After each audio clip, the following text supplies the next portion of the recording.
संरक्षण का अभाव समझ में आ गया कि बच्चा जो है बड़े गिलास में दूध पीने की जिद कर रहा है, बच्चा ये नहीं मानता कि बाहरी आवरण के बदल जाने से आंतरिक गुण पर असर नहीं पड़ता, और इसी कारण बच्चे में केंद्रीकरण दृष्टिगत होता है, केंद्रीकरण की प्रवृत्ति भी दृष्टिगत होती है। अब ये केंद्रीकरण क्या है भाई? केंद्रीकरण का मतलब होता है सेंट्रिज्म। सेंट्रिज्म का मतलब है कि एक समय पर बालक वस्तु के केवल एक ही गुण पर अपना ध्यान केंद्रित कर सकता है। एक समय पर बालक वस्तु के एक ही गुण पर ध्यान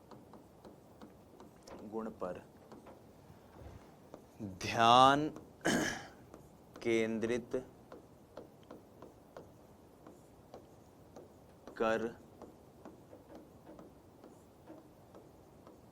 सकता है। एक समय पर बालक वस्तु के केवल एक ही गुण पर ध्यान केंद्रित कर सकता है। जैसे ये वाला एग्जाम्पल जो हमने अभी देखा था, इस एग्जाम्पल में क्या था?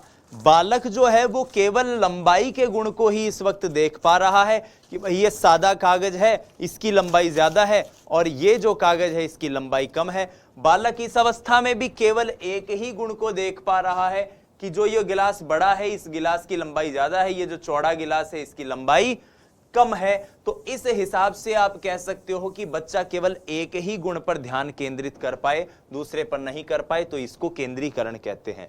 केंद्रीकरण को आप ऐसे भी समझ सकते हो कि एक बच्चे से अगर आप ये पूछो, जैसे मान लो आपके कोई, मैं अक्सर अपने जो मेरे परिवार के जो बच्चे हैं उनसे मैं इस तरह की गतिविधियां करता रहता हूं। जैसे बड़े भाई साहब की जो बिटिया है मान लीजिए, तो उसको जाकर आप भी ये इस तरह का एक्सपेरिमेंट कर सकते हो कि आप उसको जाके कहो कि बेटा पापा कहाँ है, तो वो अपने पिताजी की तरफ इशारा करके बताएगा कि ये पापा है। आप उसे कहोगे कि नहीं नहीं नहीं ये पापा नहीं है, ये तो भैया है, तो अब वो ये कहेगा कि नहीं भैया तो वो है जो मेरा भाई है, ये तो आदमी तो पिताजी ही है। या वो उसे कहो कि ये कौन है, तो आप बोलेगा ये दादाजी हैं। आप बोलोगे नहीं ये दादाजी नहीं, ये तो मेरे पिताजी हैं। ना ना ना ना, पिताजी तो वो हैं जो मेरे पिताजी हैं, ये तो दादाजी ही हैं। तो इस तरह से वो एक समय में केवल एक ही चीज पर फोकस कर पा रहा है, वो दूसरी चीज पर फोकस नहीं कर पा रहा।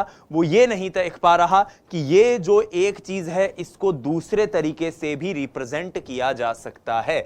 यही केंद्रीकरण है, यही सेंट्रिज्म का गुण है जिसकी हमने अभी बात की। अब देखिए, इसी कारण एक और समस्या बालक में देखने को मिलती है और वो है इर्रिवर्सिबिलिटी, उत्क्रमणीयता का अभाव, पलटावी गुण का अभाव। तो पलटावी गुण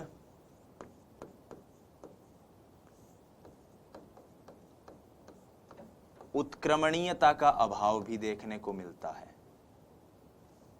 पलटावी गुण का उत्क्रमणीयता का अभाव देखने को मिलता है। अब ये पलटावी गुण का उत्क्रमणीयता का अभाव क्या होता है भाई, जानने की कोशिश करते हैं। आइए देखो, बालक अगर ये कर लेता कि भाई ये गिलास जो है, इस छोटे गिलास के अंदर जब ये दूध लाया गया तो उसने कहा कि ये दूध तो कम है। इसी दूध को जब वापस इधर डाला गया तो वो ये अब भी नहीं समझ पा रहा, वो अब भी ये कह रहा है कि नहीं इसमें ज्यादा है, क्योंकि वो उल्टा नहीं सोच पा रहा ना कि जो दूध इधर से बड़े गिलास से छोटे गिलास में गया है वही तो छोटे से बड़े में जा रहा है। चिंतन की इसी परिसीमा के कारण बालक अंत से आरंभ की ओर नहीं सोच सकता। उत्क्रमणीयता का मतलब क्या है? उत्क्रमणीयता होती है अंत से आरंभ की ओर जाना। चिंतन की प्रक्रिया में, समस्या समाधान की प्रक्रिया में अंतिम अवस्था से आरंभिक अवस्था तक जाना। तो समस्या समाधान की प्रक्रिया में, समस्या समाधान की प्रक्रिया में अंत से आरंभ की ओर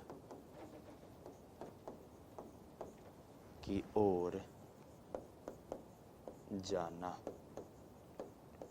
अंत से आरंभ की ओर जाना समस्या समाधान की प्रक्रिया में। इसको देखो एक मैथमेटिकल कॉन्सेप्ट से समझने की कोशिश करते हैं, जिसको आपने पहले पढ़ा होगा तो आप कई बार इसको गलत इंटरप्रेट कर लेते हैं, गलत तरीके से पढ़ लेते हैं। मैं इसको थोड़ा अच्छे से आपको समझाने की कोशिश करता हूं कि उत्क्रमणीयता का अभाव कैसे काम करता है। लैक ऑफ रिवर्सिबिलिटी, उत्क्रमणीयता का अभाव जिसको मैं कहता हूं, एक बच्चे को अगर आपने कहा कि देखो 4 + 3 = 7 होता है, तो इसका मतलब यह नहीं है कि वो बच्चा ये नहीं समझे कि 7 - 3 = 4 होता है ना। हमें लगता है उत्क्रमणीयता का अभाव का मतलब है कि 4 + 3 = तो 7 होता है, लेकिन 7 - 3 = 4 उसको समझ में नहीं आता। यह चीज गलत है। उसको 4 + 3 = 7 समझ में आ रहा है, उसको 7 - 3 = 4 भी समझ में आ रहा है, लेकिन वो इन दोनों को अलग अलग यूनिट मानता है। वो अभी तक ये नहीं समझ पाता कि इस 3 को जब मैं इधर ले जाऊंगा तो मुझे सेम चीज मिल जाएगी। उसे लगता है कि नहीं, ये एक अलग चीज है, ये एक अलग चीज है। और यही उत्क्रमणीयता, यही लैक ऑफ रिवर्सिबिलिटी, यही पलटावी गुण का अभाव इस अवस्था में, पूर्व संक्रियात्मक अवस्था में देखने को मिलता है। इसी पूर्व संक्रियात्मक अवस्था में एक और कमी देखने को मिलती है, और उस कमी को कहते हैं श्रेणीबद्ध वर्गीकरण का अभाव। क्या कहते हैं? श्रेणीबद्ध वर्गीकरण का अभाव। श्रेणीबद्ध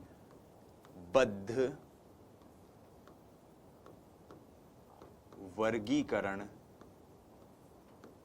का अभाव, इसको इंग्लिश में कहते हैं lack of HIERARCHIAL, hierarchical classification.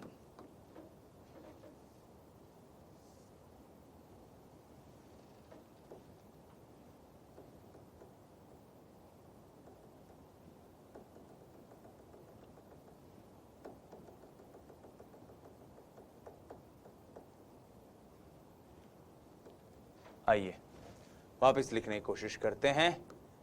श्रेणीबद्ध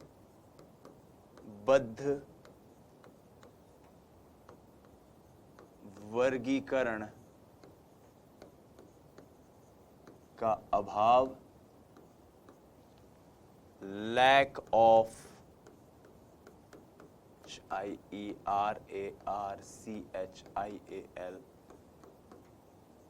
क्लासिफिकेशन।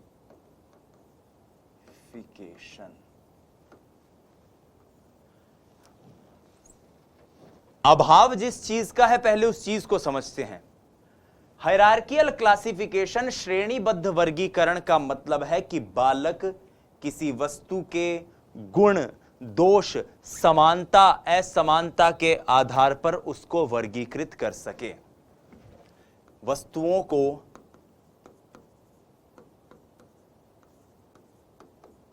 गुण, दोष की समानता,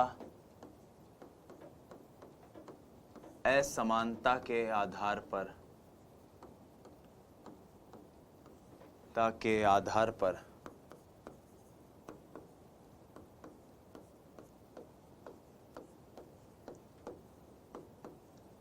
वर्गीकरण करना। इस बात को समझाने के लिए पियाजे ने एक प्रयोग किया था, और उस प्रयोग को कहा जाता है क्लास इंक्लूजन प्रॉब्लम या क्लास इंक्लूजन टास्क, या इसको कहा जाता है वर्ग समावेशन की समस्या। तो इसके लिए पियाजे ने इस हेतु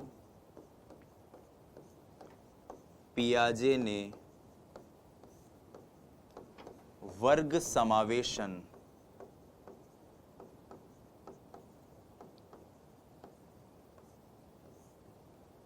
प्रयोग किया।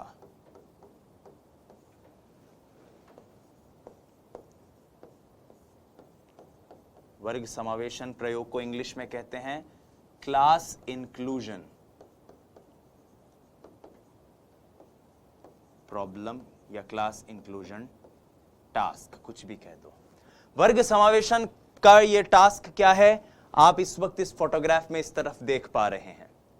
एक तरफ पियाजे ने 12 लाल फूल लिए और एक तरफ उन्होंने लिए 4 नीले फूल और बच्चों से कहा, खासतौर पर जो उनकी संतान इस अवस्था की थी, उनसे पूछा कि बेटा बताओ, इस समय जिस टेबल पर ये फूल रखे हुए हैं माफ कीजिएगा, तो इनमें लाल फूल ज्यादा हैं या फूल ज्यादा हैं? लाल फूल ज्यादा हैं कि फूल ज्यादा हैं? तो बच्चे बोलते थे लाल फूल, जबकि बच्चे इस वर्गीकरण को करने में असमर्थ रहे कि जो नीले फूल हैं और लाल फूल हैं वो दोनों ही मिलकर फूल ही तो बनेंगे, हाँ या ना? तो फ्लावर्स ज्यादा हैं या रेड फ्लावर्स ज्यादा हैं? तो बच्चे कहते थे रेड फ्लावर्स ज्यादा हैं। इस तरह से आप समझ सकते हो कि श्रेणीबद्ध वर्गीकरण को किस प्रकार से पियाजे ने अपने इस प्रोग्राम के जरिए समझाने की कोशिश करी। यहां पर पूर्व संक्रियात्मक अवस्था की जो महत्वपूर्ण विशेषताएं हैं वो एक बारगी समाप्त होती है। अब हम पूर्व संक्रियात्मक अवस्था से संबंधित महत्वपूर्ण बिंदुओं को जानने की कोशिश करते हैं कि पूर्व संक्रियात्मक अवस्था में कौन कौन से महत्वपूर्ण बिंदु हमें दृष्टिगत होते हैं। यह जानने से पहले कि कौन कौन से बिंदु दृष्टिगत होते हैं, बाकी चीजें हमने जान ली थी, लेकिन आपको याद हो तो हमने ये पढ़ा था कि पूर्व संक्रियात्मक अवस्था को 2 उपावस्थाओं में बांटा गया है। वो 2 उपावस्थाएं जो हैं उनकी विशेषताओं को अब हम समझ लेते हैं एक एक करके, कि कहीं अगर भले ही भूल से भी अगर उन विशेषताओं से अगर प्रश्न आ जाता है तो हम बहुत डिटेल में उन क्वेश्चनों का हल कर पाएं। ठीक है, आइए।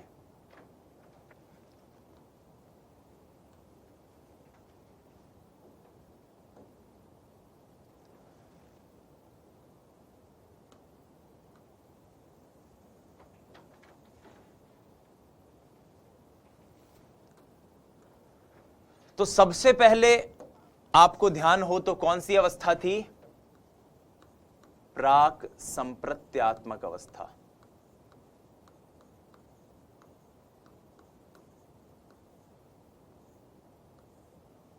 ठीक है, अवधि 2 से 4 वर्ष। ठीक है, इस अवस्था में क्या होता है साथियों? सूचकता का विकास होता है। सूचकता यानी कि सिग्निफायर्स।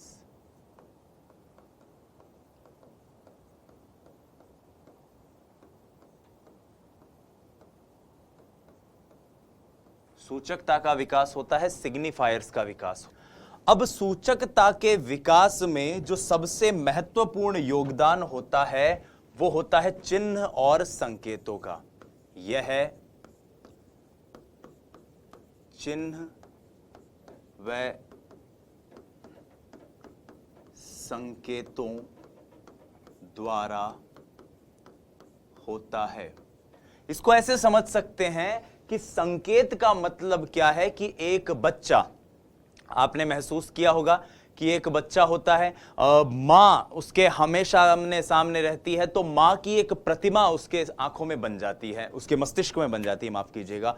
अब कहीं माँ अगर रसोई से आवाज दे रही है तो यह आवाज एक संकेत होगा जिसके जरिए ऑटोमेटिकली वो छवि बन जाएगी आवाज को सुनते ही कि हाँ ऐसी आवाज, तो ये आवाज तो मेरी माँ की है, और दिमाग में माँ की छवि आ जाएगी। तो इस प्रकार से चिन्ह और संकेतों के द्वारा सूचकता का विकास होता है और इसी के जरिए, प्रतिबिंबों के जरिए, संकेतों के जरिए व्यक्ति अधिगम करता है, एक तरह से चिंतन का विकास करता है, संज्ञानात्मक विकास करता है। सूचकता द्वारा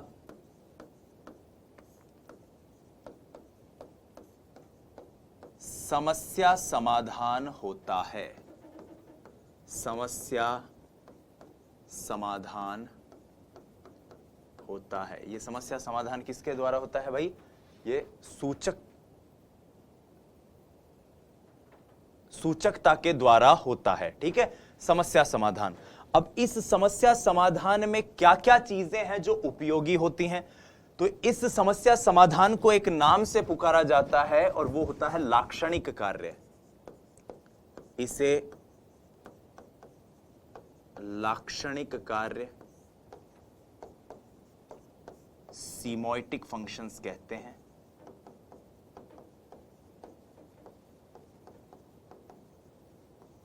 पहली बात तो।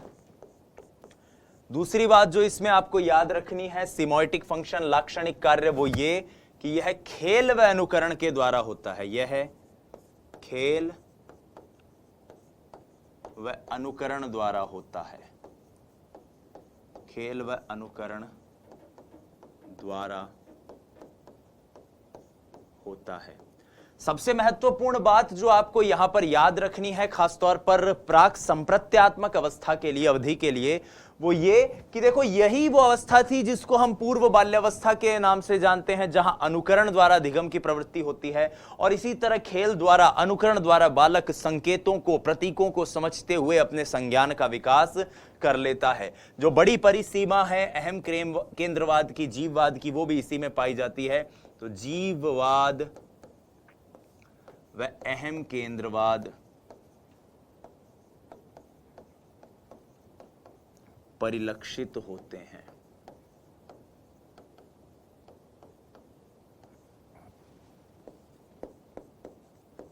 होता है। अब आइए बढ़ते हैं दूसरी तरफ, प्राक संप्रत्यात्मक के बाद अंतर्दर्शी अवधि पर। अंतर्दर्शी अवधि, जिसके बारे में सबसे पहला पॉइंट तो यही है कि इसकी अवधि कहां से कहां तक है। इसकी अवधि है साहब 4 से 7 वर्ष तक। तो अवधि 4 से 7 वर्ष। जैसे जैसे उम्र बढ़ती है, एक बात याद रखिएगा कि चिंतन थोड़ा सा क्रमबद्ध होता जाता है, पहले की अपेक्षा विकसित हो जाता है। चिंतन पूर्व की अपेक्षा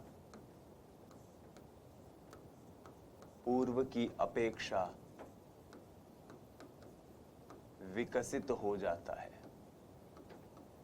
लेकिन चिंतन अभी पूर्णतः क्रमबद्ध नहीं होता, हो जाता है। पूर्णतः क्रमबद्ध कहां से होगा? अरे टाबर जब तक यही नहीं समझ पा रहा कि गिलास बड़े में दूध ज्यादा होगा, छोटे में दूध ज्यादा होगा, दूध के बराबर रहने से गिलास के बड़े या छोटे होने पर फर्क नहीं पड़ता, तो चिंतन कहां का क्रमबद्ध है?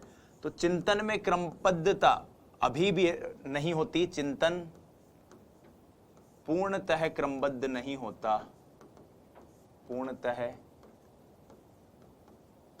क्रमबद्ध नहीं होता। चिंतन पूर्णतः क्रमबद्ध अभी भी नहीं होता है, अभी भी उसमें पूर्ण क्रमबद्धता का अभाव होता है, पहली बात तो। इसी कारण इस समय संरक्षण का अभाव, संरक्षण व उत्क्रमणीयता का अभाव देखने को मिलता है। उत्क्रमणीयता का अभाव देखने को मिलता है, अभाव इसी अवस्था में देखने को मिलता है। तो ये कुछ हमने महत्वपूर्ण विशेषताएं देखी किसकी? प्राक संप्रत्यात्मक अवस्था की, अंतर्दर्शी अवस्था की, और जो दोनों मिलकर बन जाती है क्या? पूर्व संक्रियात्मक अवस्था। अब हम चलते हैं अगली अवस्था पर, जो है हमारी मूर्त संक्रियात्मक अवस्था। एक चीज याद रखिए, मैं एक बार पुनः रिकैप करने की कोशिश करता हूं। सबसे पहले ज्ञानेंद्रियों के द्वारा चिंतन की हमने बात करी थी, वो थी हमारी संवेदी पेशीय अवस्था, जहां पर ज्ञानेंद्रियों के प्रयोग से व्यक्ति सीख रहा है। फिर आती थी पूर्व संक्रियात्मक अवस्था, जहां व्यक्ति सीखता है किसकी मदद से? वो सीख रहा है चीजों के संकेतों की मदद से, प्रतीकों की मदद से, प्रतिबिंबों की मदद से। और अब जब बच्चा स्कूल जाने लग गया है, तो जाहिर सी बात है थोड़ा सा तार्किक होकर सोचेगा ना, पहले की तरह पागलपन तो नहीं करेगा वो। तो ये अवस्था जो 7 से 11 वर्ष की होती है, ये उसके विद्यालय जाने की अवस्था से मैच करती है, और इसी 7 से 11 वर्ष की अवस्था को मूर्त संक्रियात्मक अवस्था कहा जाता है, क्योंकि अब वो कॉन्क्रीट रूप से संक्रियाएं करने लग गया है। पूर्व संक्रियात्मक मतलब इससे पहले दिमाग में संक्रिया नहीं हो रही थी, और मूर्त संक्रियात्मक मतलब अब दिमाग मूर्त रूप से तो संक्रियाएं करने लग गया है।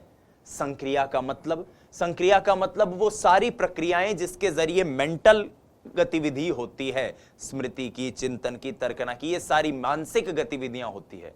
इसको एक बड़े सिंपल से उदाहरण से समझाता हूं आपको। एक छोटा बच्चा जब घड़ी देखता है तो कैसे देखता है? कि छोटी सुई तो 4 पर है, बड़ी सुई 6 पर है, हाँ या ना? यानी दिमाग अभी संक्रियाएं नहीं कर रहा, और ऐसा बच्चा हमेशा पूर्व संक्रियात्मक अवस्था का ही होता है। जो मूर्त संक्रियात्मक अवस्था का होता है वो गणित को समझने लग जाता है, पढ़ने लग जाता है, थोड़ा दिमाग आ जाता है, दिमाग ठिकाने भी आ जाता है उसका। अब उसको पूछो तो टाइम भले ही लगाएगा, लेकिन वो छोटी 4 पर बड़ी 6 पर नहीं बोलेगा, वो ऐसे बोलेगा 4:30। इतना माथा फोड़ी करके वो कुछ किसी तरीके से चिंतन करता है। तो यहां पर पहला पॉइंट जो बनता है वो सिंपल सा पॉइंट बनता है कि विचार तर्क संगत, विचार तर्क संगत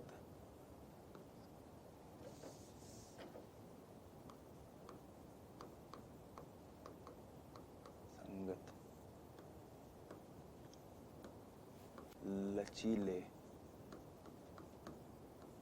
और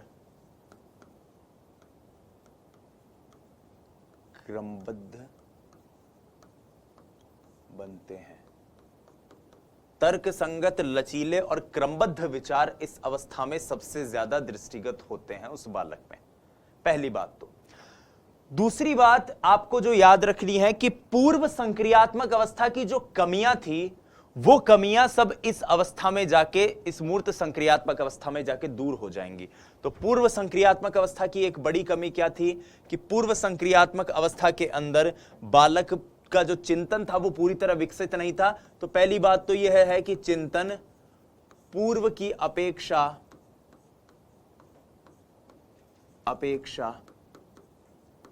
विकसित हो जाता है, विकसित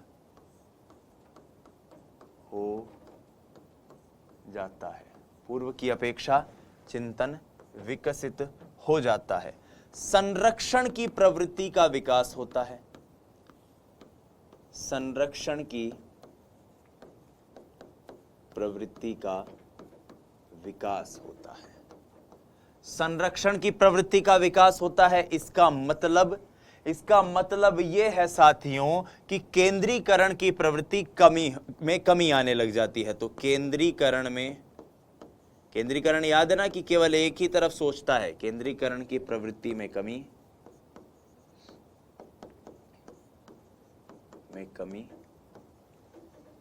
और विकेंद्रण प्रारंभ,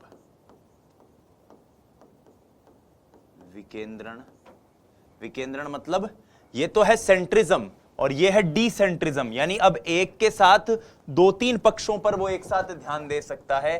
तो डीसेंट्रिज्म शुरू हो जाता है, ठीक है। विकेंद्रण प्रारंभ हो जाता है, विकेंद्रण प्रारंभ हो जाता है, प्रारंभ हो जाता है, विकेंद्रण प्रारंभ हो जाता है।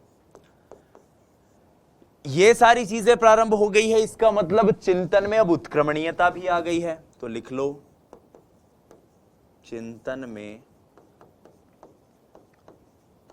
उत्क्रमणीयता का भाव, उत्क्रमणीयता का भाव। चिंतन में अब उत्क्रमणीयता आ गई है। उत्क्रमणीयता यानी पलटावी गुण, यानी कि रिवर्सिबिलिटी। तो ये सारी चीजें हैं जो कि इस अवस्था में, कौन सी अवस्था, मूर्त संक्रियात्मक अवस्था के अंदर आ गई है। इस अवस्था में बालक श्रेणीबद्ध वर्गीकरण भी कर सकता है, श्रेणीबद्ध वर्गीकरण भी कर सकता है बालक। और इस श्रेणीबद्ध वर्गीकरण को मैं आपको एक नहीं, दो नहीं, तीन चार एग्जाम्पल से समझाता हूं। श्रेणीबद्ध वर्गीकरण का सबसे बड़ा एग्जाम्पल कि जब हम स्कूल में जाते हैं, आप जानते हो कि स्कूल के विद्यार्थी अक्सर अपने बस्ते जचाया करते हैं, बैग जचाया करते हैं। आपने, मैंने, हम सब ने अपने बैग जब जचाए हैं, तो आप ये जानते हो कि हम क्या करते थे कि हम जो बड़ी किताबें हैं उनको हमेशा नीचे रखते थे बस्ता जचाते समय, छोटी किताबों को उनके ऊपर रखते थे, सबसे छोटी को सबसे ऊपर रखते थे। इसी तरह बस्ता जचाते थे, नंबर एक। नंबर दो, हम कभी कंचे वगैरह जब जीत जाते थे, अंटे वगैरह जब खेलते थे, तो उस प्रक्रिया में जो बड़ा वाला कंचा था उसको हम हमेशा अलग डब्बे में रखते थे, छोटे कंचों को अलग डब्बे में रखा जाता था। तो ये भी एक इस अवस्था की, किसकी, श्रेणीबद्ध वर्गीकरण का ही एक उदाहरण है कि हमें पता है कि कौन सा कंचा बड़ा है, कौन सा कंचा छोटा है, उसको उस हिसाब से रखना।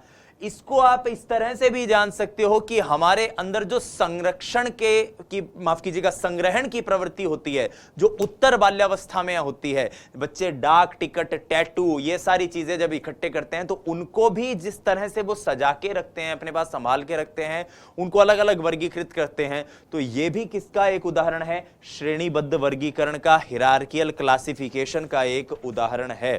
ठीक है, तो ये आप देख सकते हो चिंतन को लेकर ये जितनी भी चीजें हैं, श्रेणीबद्ध वर्गीकरण को, और जीववाद अहम केंद्रवाद तो धीरे धीरे चला ही जाता है, तो ये भी एक विशेषता है, जीववाद अहम केंद्रवाद, अहम केंद्रवाद,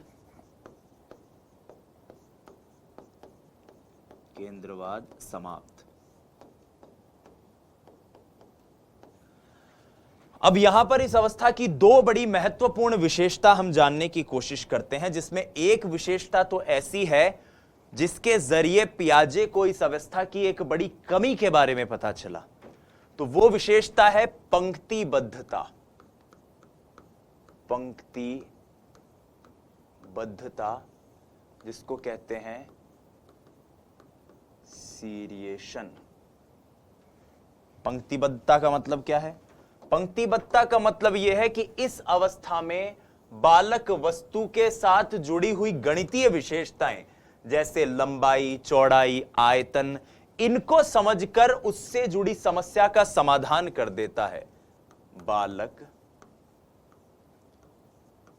वस्तु के लंबाई, चौड़ाई, आयतन आदि को समझकर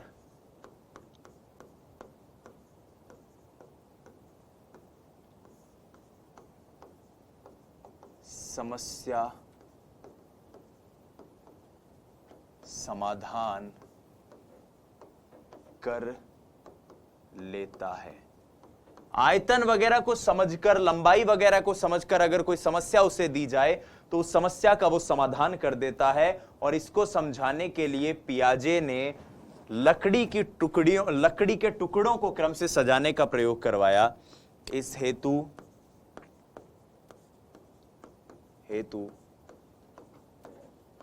पियाजे ने लकड़ी के टुकड़ों को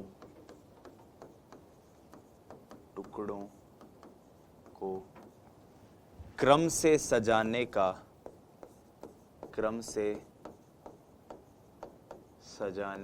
प्रयोग करवाया। पियाजे ने अपने बच्चों को लकड़ी के कुछ टुकड़े दिए और कहा कि बेटा इनकी लंबाई के आधार पर इनको जचाओ कि कौन सा ज्यादा लंबा है, कौन सा छोटा है, इस हिसाब से। तो उन बच्चों ने उसी आधार पर सही से बिल्कुल इन क्रम में इनको सजाया। जो सबसे छोटा था लंबाई में उसको सबसे आगे रखा, जो सबसे लंबा था उसको सबसे पीछे रखा या सबसे बाद में रखा। तो इसको देखकर पियाजे ने कहा कि देखो बच्चे में पंक्तिबद्धता या सीरिएशन जैसी चीज आ जाती है। अब आप कहेंगे कि सर ये चीज तो वो बच्चे भी कर सकते थे। कर सकते हैं, बिल्कुल कर सकते हैं, लेकिन जब बहुत माइन्यूट सी स्थिति होती थी ना, तब उन बच्चों को प्रॉब्लम आ रही थी, पूर्व संक्रियात्मक वालों को, क्योंकि संक्रिया दिमाग नहीं कर सकता था, इनका दिमाग कर सकता है, मूर्त संक्रिया कर सकता है। क्या है मूर्त संक्रिया, उसकी बाद में बात करेंगे। आ जाइए, अब इस अवस्था की एक और विशेषता जो पियाजे ने बताई है वो है स्थानिक तर्कना। स्थानिक तर्कना जिसको हम कहते हैं स्पेशल रीजनिंग।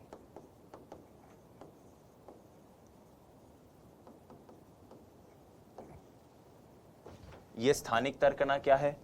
मान लीजिए आपसे मैं कहूं कि आपका घर किस तरफ है, आप मुझे बताने लग जाएं कि साहब देखो बस स्टैंड से आप उतरिएगा हमारे गांव में और वहां से आप सीधे चलिए। सीधे चलेंगे तो दाईं तरफ एक पोस्ट ऑफिस वाली गली आएगी, उस पोस्ट ऑफिस वाली गली में आप आगे चले जाइए। वहां से आप आगे जाते जाएंगे तो आगे एक मंदिर आएगा, उस मंदिर से आप थोड़ा सा लेफ्ट हो जाइएगा। वहां से आप जाओगे ना लेफ्ट में, तो एक गली, दो गली, तीसरी गली जब आएगी उस गली में हमारा मकान है। तो आपको जब मैं ये बात बता रहा हूं तो आपके दिमाग में एक हल्की फुल्की सी एक इमेज बन रही होगी, या आप मुझे अगर ऐसी कोई बात बताओ तो मेरे दिमाग में इमेज बनेगी। इस अवस्था में बालक इस तरह की इमेजिनेशन द्वारा, इस तरह की स्थानिक तर्कना के द्वारा, इस तरह की संज्ञानात्मक मानचित्रण के द्वारा, कॉग्निटिव मैपिंग के द्वारा समस्या समाधान कर सकता है। ठीक है, हम छोटे बच्चे को जब क्योंकि आत्मनिर्भरता की अवस्था है, ये बच्चा मिथ्या परिपक्वता में आ गया है, बाजार जाके काम करने लग जाता है, घर के कामों में सहयोग करने लग जाता है।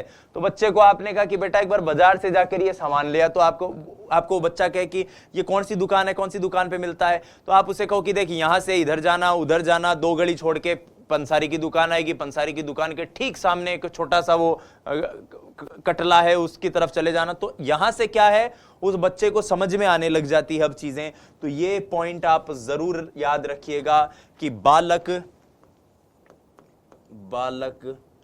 संज्ञानात्मक मानचित्रण, दैट इज कॉग्निटिव मैपिंग, संज्ञानात्मक मानचित्रण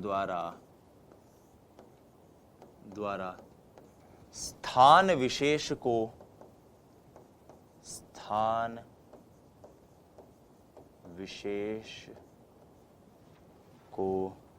समझ लेता है।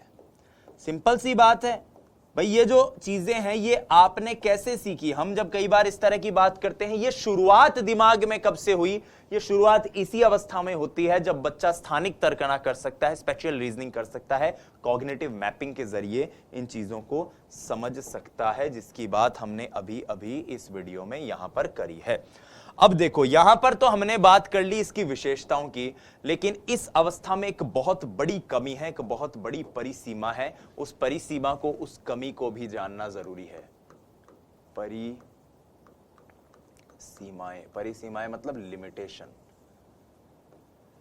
मूर्त संक्रियात्मक अवस्था का नाम ही मूर्त संक्रियात्मक है, और यह मूर्त शब्द इस अवस्था की विशेषता नहीं है साथियों, यह मूर्त शब्द इस अवस्था की कमी है। कमी का मतलब कि बालक केवल मूर्त रूप से जो परिभाषित संप्रत्यय हैं उनके प्रति चिंतन कर सकता है, अन्य किसी संप्रत्यय के प्रति वो चिंतन नहीं कर सकता। ये सीरिएशन वाली जो प्रॉब्लम मैंने आपको बताई थी कि बच्चे के सामने लकड़ी के टुकड़े सजा के रखे और बच्चे ने उन लकड़ी के टुकड़ों को सही ऑर्डर में रख दिया, क्रम से सजा दिया, यहां तक तो ठीक था, क्योंकि लकड़ी के टुकड़ों की लंबाई प्रत्यक्ष रूप से वो समझ सकता था, प्रत्यक्षीकरण उनका कर सकता था, इसलिए मूर्त रूप से वो कॉन्सेप्ट उसके सामने परिभाषित था। लेकिन जब उसी को बच्चे को यह कहा गया कि बता भाई, रोजी की लंबाई तो है वो जैस्मिन से ज्यादा है, जैस्मिन की जो लंबाई है वो मारिया से ज्यादा है, मारिया की लंबाई जो है वो मार्गरेटा से ज्यादा है, तो ज्यादा लंबी कौन है इनमें? अब बच्चा कंफ्यूज हो गया, क्योंकि उसको सिर्फ नाम बोले गए, वो एग्जैक्टली उन जिनके महिलाओं के बारे में उसे कहा गया वो समझ नहीं पाया, क्योंकि वो महिलाएं उनकी लंबाई का वो प्रत्यक्ष रूप से अनुभव नहीं कर सकता था जब वो उसके सामने नहीं आती। तो यहां पर ये इस अवस्था के चिंतन की सबसे बड़ी कमी है, सबसे बड़ी सीमा है कि चिंतन में केवल मूर्तता उपलब्ध होती है, मौजूद रहती है, अमूर्त रूप से अभी भी चिंतन नहीं कर सकता। और अमूर्त रूप से अभी भी चिंतन नहीं कर सकता, तो यहां पर पहला पॉइंट यही बनता है कि चिंतन पूर्ण रूप से क्रमबद्ध नहीं होता, चिंतन पूर्ण रूप से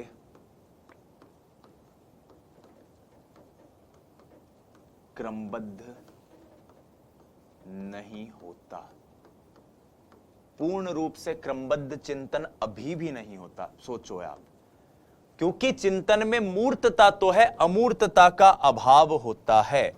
चिंतन में मूर्तता तो है, अमूर्तता का अभाव होता है। चिंतन में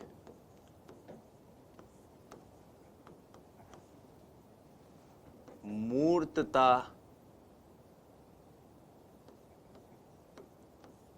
होती है, किंतु अमूर्तता का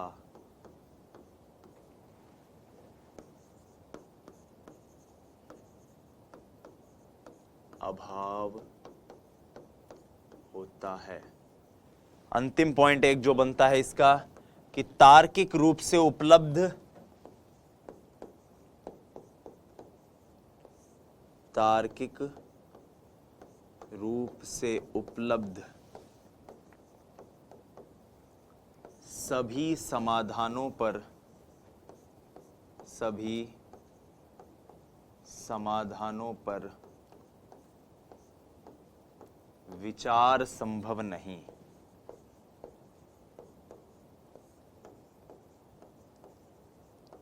विचार संभव नहीं। सभी समाधान मतलब मूर्त रूप से जो समाधान उपलब्ध है उन पर तो विचार कर लेगा, जो अमूर्त रूप से उपलब्ध है, अमूर्त मतलब वो जो उसके सामने मौजूद नहीं है, प्रत्यक्षीकरण जिनका नहीं कर सकता, जिनको वो पूरी तरह से परिभाषित नहीं कर सकता स्वयं से, वो अमूर्त संसाधन, वो अमूर्त जो संप्रत्यय हैं, उनके प्रति वो चिंतन बच्चा नहीं कर पाता है, और यही इस अवस्था की सबसे बड़ी परिसीमा है। तो यहां पर हमने मूर्त संक्रियात्मक अवस्था को भी समझा। अब मूर्त से आगे बढ़ के हम चलते हैं सीधा अंतिम अवस्था पर, जो है औपचारिक संक्रियात्मक अवस्था। ये अवस्था रहती है 11 से 15 वर्ष तक। 11 से 15 वर्ष तक हमारे रीट के डिस्कोर्स में इतनी इंपॉर्टेंट नहीं है, हालांकि अगर आप में से कोई फर्स्ट ग्रेड के लिए सोच रहा है तो उसके लिए बड़ी इंपॉर्टेंट है। आ जाओ भाई, औपचारिक संक्रियात्मक अवस्था को समझते हैं।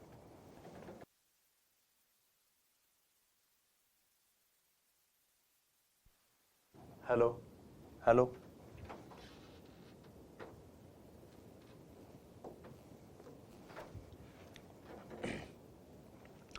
तो पहला पॉइंट यहां पर बनता है कि चिंतन अमूर्त, व्यवस्थित, वस्तुनिष्ठ, तर्क संगत, वैज्ञानिक दृष्टिकोण से परिपूर्ण हो जाता है। तो चिंतन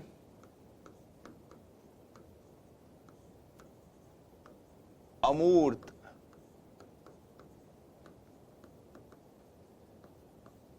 व्यवस्थित, तर्क संगत,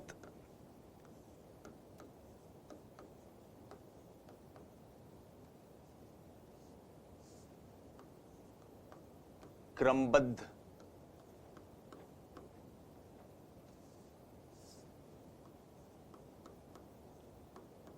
वैज्ञानिक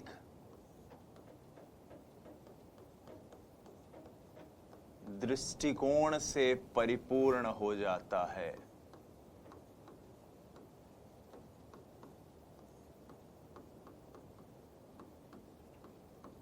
एक ही समस्या थी, चिंतन जो है वो क्या था? चिंतन अमूर्त नहीं था, तो अब चिंतन अमूर्त भी हो गया है, पहली बात। तो दूसरी बात यहां पर आपको याद रखनी है कि फॉर्मल ऑपरेशनल स्टेज के अंदर जो सबसे इंपॉर्टेंट चीज है कि चिंतन में वस्तुनिष्ठता वस्तुनिष्ठता और वास्तविकता की भूमिका बढ़ जाती है। और वास्तविकता, अब आप कहेंगे कि सर वस्तुनिष्ठता क्या होती है? वस्तुनिष्ठता एक ऐसी चिंतन की वैचारिक शक्ति से है जहां पर आपको, इसको हम अंग्रेजी में कहते हैं ऑब्जेक्टिविटी। वस्तुनिष्ठता का मतलब है जहां पर एक और श्रेष्ठ समाधान आप खोज सको, इसको हम वस्तुनिष्ठ कहते हैं। यानी आप एक श्रेष्ठ समाधान खोज सकने की शक्ति आप में है, वो वस्तुनिष्ठता है। जैसे कि वस्तुनिष्ठ का मतलब क्या है? हम जब आपसे प्रश्न पूछते हैं कि बताइए राजस्थान की राजधानी क्या है, तो सबका जवाब जयपुर होगा ना, कोई जोधपुर तो नहीं बताएगा। लेकिन मैं पूछूं कि राजस्थान में घूमने के लिए बढ़िया जगह कौन सी है, तो कोई हो सकता है चित्तौड़ बता दे, कोई जोधपुर बता दे, कोई जैसलमेर बता दे, कोई शेखावाटी बता दे, कोई जयपुर भी बता दे। तो यहां पर आत्मनिष्ठ तरीका था, सब्जेक्टिव तरीका। लेकिन ऑब्जेक्टिव तरीके में क्या होता है? सही उत्तर एक ही होगा, एक ही श्रेष्ठ समाधान होगा। इसको आप कन्वर्जेंट, डाइवर्जेंट और उन सब चीजों से भी समझ सकते हैं, हाँ या ना, जो अपन थिंकिंग के अंदर समझते हैं, ठीक है। और वास्तविकता मतलब रियलिटी। अब वास्तविकता, यथार्थ को वो समझने लग जाता है। हालांकि अभी भी इसके बावजूद चिंतन में आदर्शवाद रहता है। एक चीज आप याद रखिएगा कि किशोरावस्था का अहम केंद्रवाद या किशोरवय अहम केंद्रवाद दृष्टिगत होता है, किशोरवय अहम केंद्रवाद भी रहता है। और किशोरवय अहम केंद्रवाद क्या था? याद करो जब हमने बात की थी पूर्व संक्रियात्मक अवस्था के अहम केंद्रवाद की, कि मेरा मत सही है, मेरा ही मत सही है, सामने वाले का भी मत वही है, और यहां बच्चा कहता है कि मेरा मत सही है, मेरा ही मत सही है, सामने वाला समझता ही नहीं है। इसीलिए यहां पर काल्पनिक श्रोता, यानी उसे लगता है सब मेरे ही बारे में विचार कर रहे हैं। व्यक्तिगत दंत कथा, कि उसे लगता है मेरी अनुभूति कोई समझ ही नहीं सकता। अपराजेयता, कि उसे लगता है कि मैं अगर कोई गलत काम करूंगा तो पकड़ा नहीं जाऊंगा। इस तरह की चीजें, 3 चीजें इसके अंतर्गत देखने को मिलती है। किशोरावस्था की ये विशेषताएं आप देख सकते हैं किशोरावस्था की विशेषता वाले सेक्शन में, और YouTube पर भी आप चाहें तो अगर चेक करें तो वहां से भी आप देख सकते हैं। वहां पर किशोरावस्था की विशेषताओं का एक लेक्चर स्पेसिफिकली हमने अपलोड किया है, जो हमारे इन्हीं क्लासेस से लिया हुआ है। ठीक है, तो किशोरावय की अहम केंद्रवाद को आप इसके जरिए समझ सकते हो। एक पॉइंट बनता है समस्या समाधान की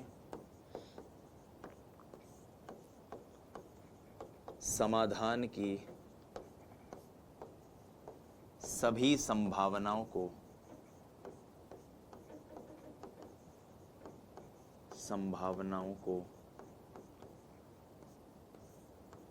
तलाश लेता है। यानी अब मूर्त भी है, अमूर्त भी है। इस अवस्था के अंदर 2 बड़ी विशेषताएं हैं जो हमें जाननी है, और उन्हीं 2 विशेषताओं को आपको याद रखना है। आइए एक एक करके उन दोनों विशेषताओं को समझने की कोशिश करते हैं। सबसे पहले तो आप इस वक्त जो ये तस्वीर देख पा रहे हो साथियों, ये तस्वीर है एक पेंडुलम की। क्योंकि ये जो अवस्था होती है, इस अवस्था के अंदर एक विशेष गुण देखने को मिलता है बालकों में, जिसे कहा जाता है परिकल्पित निगमनात्मक चिंतन। परिकल्पित निगमनात्मक चिंतन इसे कहा जाता है। ये परिकल्पित निगमनात्मक चिंतन क्या है, आइए जानने की कोशिश करते हैं। परिकल्पित निगमनात्मक चिंतन।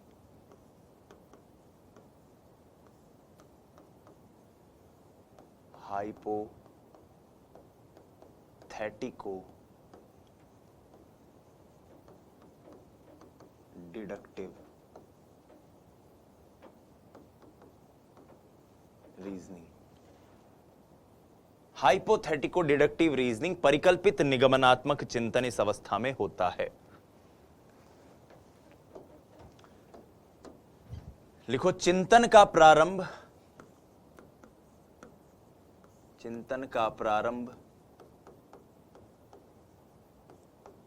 एक नियम,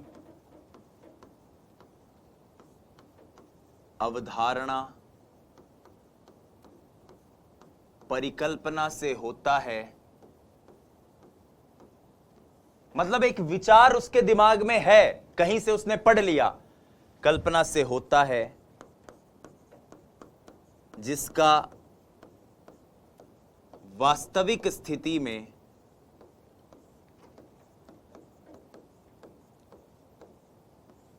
में निगमन कर वह समस्या समाधान कर लेता है। समस्या समाधान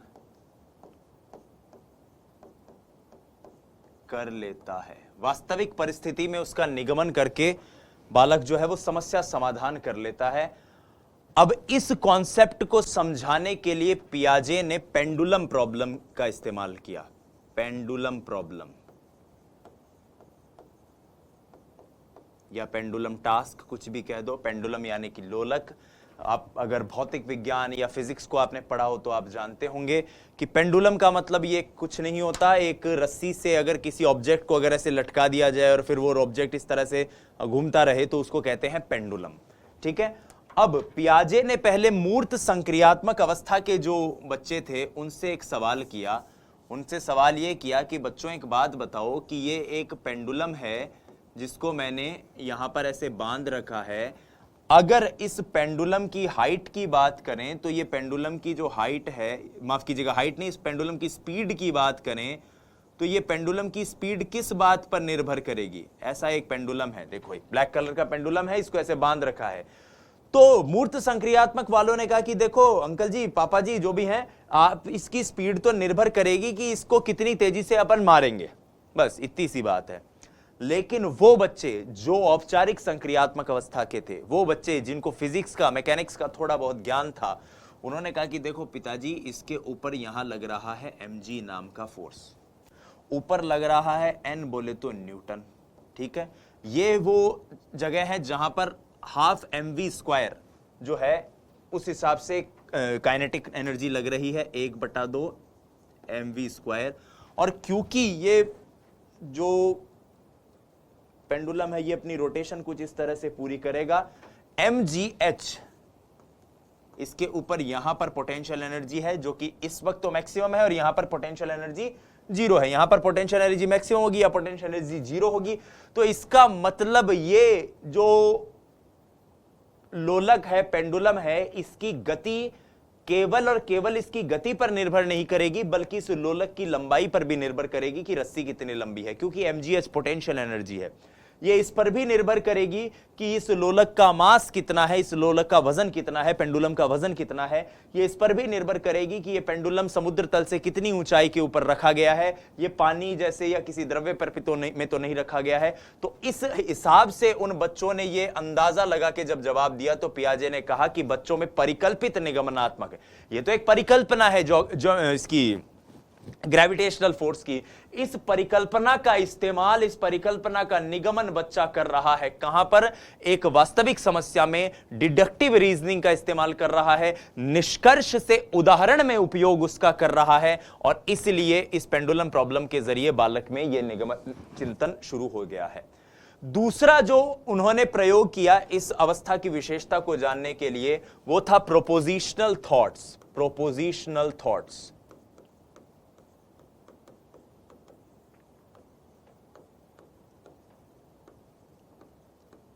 प्रोपोजिशनल थॉट्स जिसको हम कहते हैं प्रस्तावित विचार। प्रस्तावित विचार, प्रस्तावित विचार का क्या मतलब है साथियों? प्रस्तावित विचार से मेरा अभिप्राय है एक ऐसी विशेषता से जहां कथन के आधार पर व्यक्ति निष्कर्ष निकालने लग जाए। कथन के आधार पर निष्कर्ष निकालने का मतलब क्या है? वर्बल स्टेटमेंट, स्टेटमेंट जो हों वो व्यक्ति को अगर दिए जाएं तो वर्बल स्टेटमेंट के जरिए व्यक्ति तर्क का निर्माण करे। कथन के आधार पर, आधार पर तर्क शक्ति का प्रयोग या तर्क का निर्माण, कुछ भी कह दो, शक्ति का प्रयोग। अब इसको समझने की चेष्टा करो जो बात कह रहा हूं। इस बात को समझाने के लिए पियाजे ने एक प्रयोग किया, उस प्रयोग को कहते हैं ग्रीन चिप या ग्रीन बॉल एक्सपेरिमेंट। क्या है एक्सपेरिमेंट? देखो मैं समझाने की कोशिश करता हूं। पियाजे ने एक ग्रीन बॉल ली, जैसे आपको इस वक्त एक व्हाइट कलर की बॉल दिख रही है, एक इसी तरह की बॉल ली, और आप ध्यान से सुनना मैं बोल क्या रहा हूं। पियाजे ने बच्चों से पहले मूर्त संक्रियात्मक वाले बच्चों से कहा कि बच्चों देखो ये एक बॉल है, और हां, अब पियाजे ने अपने बच्चों से कहा कि देखो बच्चों मेरे हाथ में एक ग्रीन बॉल है, मेरे हाथ में एक ग्रीन बॉल है, ये ग्रीन बॉल मेरे बाएं हाथ में है और दाएं हाथ में है। ये बात उसने किससे कही? मूर्त संक्रियात्मक वालों से। तो मूर्त संक्रियात्मक वाला, हाँ बिल्कुल सही बात है, बाएं हाथ में और दाएं हाथ में है। लेकिन जब यही बात उन्होंने औपचारिक संक्रियात्मक अवस्था वाले बच्चों से पूछी कि बताओ भाई जो एक बॉल थी ये मेरे बाएं हाथ में है और दाएं हाथ में है, तो उन्होंने कहा कि देखो भाई आप तार्किक रूप से गलत हो। एक बॉल है तो बाएं हाथ में और दाएं हाथ में नहीं हो सकती, एक बॉल बाएं हाथ में हो सकती है या दाएं हाथ में हो सकती है। या का प्रयोग करो यहां पर, और का नहीं। और इस तरह से इस अवस्था के बच्चों ने इस बात के संकेत दिए कि कथन के आधार पर भी हम तार्किक शक्ति का प्रयोग कर सकते हैं। तो पियाजे ने इसके लिए कौन सा एक्सपेरिमेंट किया? पियाजे ने इसके लिए ग्रीन बॉल या ग्रीन चिप एक्सपेरिमेंट किया। Green chip ball experiment.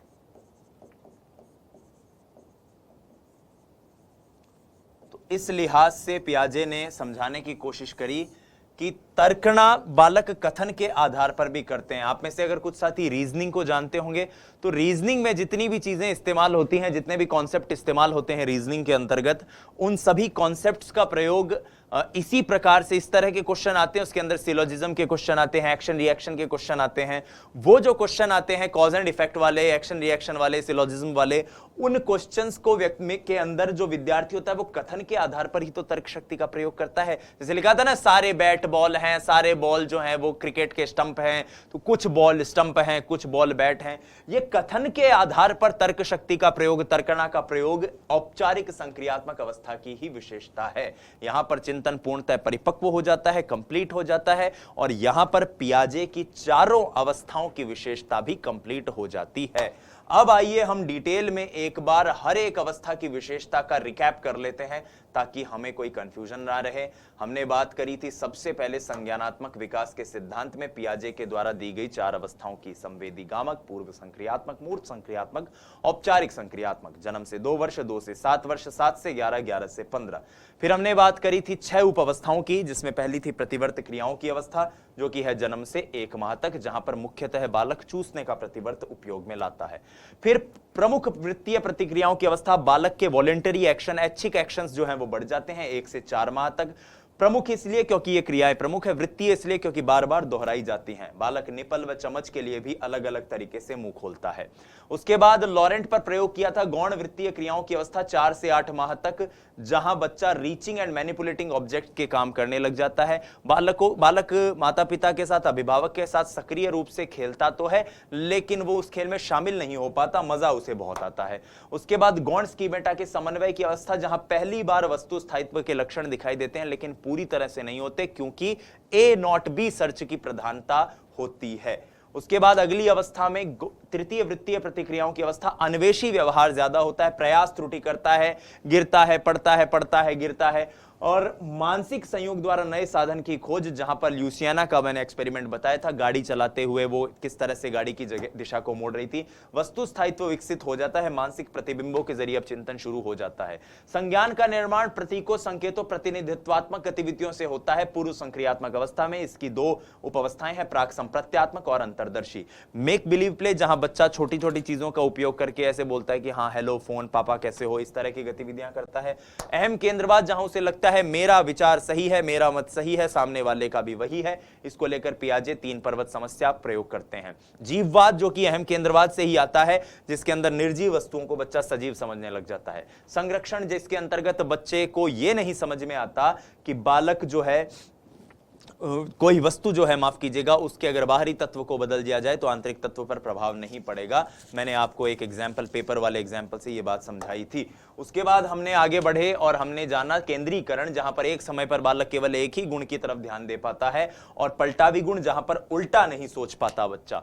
श्रेणीबद्ध वर्गीकरण का अभाव, जिसके अंतर्गत वस्तुओं को गुण, दोष व समानता के आधार पर वर्गीकृत नहीं कर सकता। इस हेतु पियाजे ने वर्ग समावेशन प्रयोग यानी क्लास इंक्लूजन प्रॉब्लम का उपयोग किया था। ब्लू फ्लावर्स और रेड फ्लावर्स वाले एग्जाम्पल से हमने समझा। महत्वपूर्ण बिंदुओं में हमने देखा, प्राक संप्रत्यात्मक अवस्था में सूचकता का विकास होता है, वहीं अंतर्दर्शी अवस्था के अंदर 4 से 7 वर्ष में उसके गुण विकसित होते हैं। मूर्त संक्रियात्मक अवस्था में विचार पहले की अपेक्षा तर्क संगत हो जाते हैं, क्रमबद्ध हो जाते हैं, लेकिन अभी भी विचार मूर्त रहते हैं। बाकी जितनी भी कमियां हमने पूर्व संक्रियात्मक अवस्था में देखी थी वो मूर्त में दूर हो जाती हैं। पंक्तिबद्धता, सीरिएशन, यानी कि बच्चा गुण दोष के आधार पर गणितीय जो संप्रत्यय हैं, लंबाई, चौड़ाई, आयतन, ऐसी चीजों के आधार पर वो समस्या का समाधान कर सकता है, और इस हेतु पियाजे ने लकड़ी के टुकड़ों को क्रम में सजाने का प्रयोग करवाया था। स्थानिक तर्कना, स्पेशियल रीजनिंग, जिसके अंतर्गत बच्चा संज्ञानात्मक मानचित्रण के द्वारा स्थान विशेष के प्रति अनुक्रिया कर सकता है। परिसीमा, सबसे महत्वपूर्ण, चिंतन क्रमबद्ध नहीं होता। क्यों नहीं होता? क्योंकि चिंतन मूर्त होता है, अमूर्तता का चिंतन में अभाव होता है। उसके बाद अमूर्त, व्यवस्थित, तर्क संगत, क्रमबद्ध, वैज्ञानिक दृष्टिकोण से परिपूर्ण चिंतन जो होता है बच्चे का, वो होता है औपचारिक संक्रियात्मक अवस्था में, जहां वस्तुनिष्ठता आ जाती है, वास्तविकता आ जाती है। किशोरवय अहम केंद्रवाद भी देखने को मिलता है, जिसमें लगता है मेरा मत सही है, सामने वाला समझता ही नहीं है। समस्या समाधान की सभी संभावनाओं को तलाश लेता है। इस हेतु एक तो पियाजे ने पेंडुलम प्रॉब्लम करवाया था, जिसके जरिए बताया कि परिकल्पित निगमनात्मक चिंतन मौजूद रहता है, कि बालक कुछ फार्मूले, कुछ कॉन्सेप्ट उसके दिमाग में है, उनका उपयोग करेगा दैनिक समस्या के समाधान में, किसी उदाहरण में, किसी रियल लाइफ प्रॉब्लम में। और दूसरा है प्रपोजिशनल थॉट, प्रस्तावित विचार, जिसके अंतर्गत कथन के आधार पर बालक तार्किक जो है निर्णय ले सकता है, जैसे कि ग्रीन चिप वाले एक्सपेरिमेंट के जरिए कि या तो इसमें है या इसमें, एक ही बॉल है तो और शब्द नहीं, या ज्यादा बेहतर है। तो इस हिसाब से हमने औपचारिक संक्रियात्मक अवस्था को देखा, चारों अवस्थाएं पियाजे की देखी। मैं उम्मीद करता हूं कि इस वीडियो के जरिए आपको बहुत अच्छे से यह चीज समझ में आ गई होगी। पियाजे के संज्ञानात्मक विकास बहुत ही ज्यादा महत्वपूर्ण है साथियों। स्वस्थ रहिए, मस्त रहिए, अपनी तैयारी में व्यस्त रहिए, और इनकी पीडीएफ जो है वो आपको नोट्स के सेक्शन में उपलब्ध हो रही हैं, होती जाएंगी, चिंता मत कीजिए। इस बार पीडीएफ में प्रीवियस ईयर के रीट के जो क्वेश्चंस हैं उनका भी हमने समावेश किया है, ताकि आपको और बेहतर चीजें मिल पाएं। बहरहाल टीम कलाम का यही मोटो है कि तेरे जुनू के साथ सफर में मेरा यकीन भी शामिल है, तेरा इम्तिहान तेरे जितना मेरा भी है दोस्त। आपका इम्तिहान सिर्फ आपका नहीं है, टीम कलाम के प्रत्येक सदस्य का है। धन्यवाद, जय हिंद, वंदे मातरम। स्वस्थ रहिए, मस्त रहिए, अपनी तैयारी में व्यस्त रहिए। नमस्कार।